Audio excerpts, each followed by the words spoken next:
গাজা উপত্যকায় ইসরায়েলি বাহিনীর নির্বিচার হামলায় গত ২৪ ঘণ্টায় ৮২ ফিলিস্তিনি নিহত হয়েছেন। সাম্প্রতিক সপ্তাহগুলোতে গাজায় এটি একদিনের সর্বোচ্চ মৃত্যুর ঘটনা।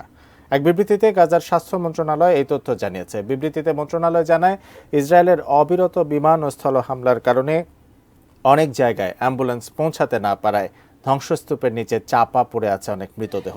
এই মুহূর্তে গাজার দক্ষিণাঞ্চলীয় রাফা শহরে হামলা জোরদার করেছে ইসরায়েলি বাহিনী। দখলদার বাহিনীর তীব্র হামলার মুখে সেখান থেকে পালিয়ে গেছে অন্তত ৫,৫০,০০০ ফিলিস্তিনি। এদিকে পশ্চিম তীরে ফিলিস্তিনিদের জন্য পাঠানো একটি ত্রাণবাহী ট্রাকে হামলা চালিয়ে আগুন ধরিয়ে দিয়েছে ইসরায়েলি বিক্ষোভকারীরা।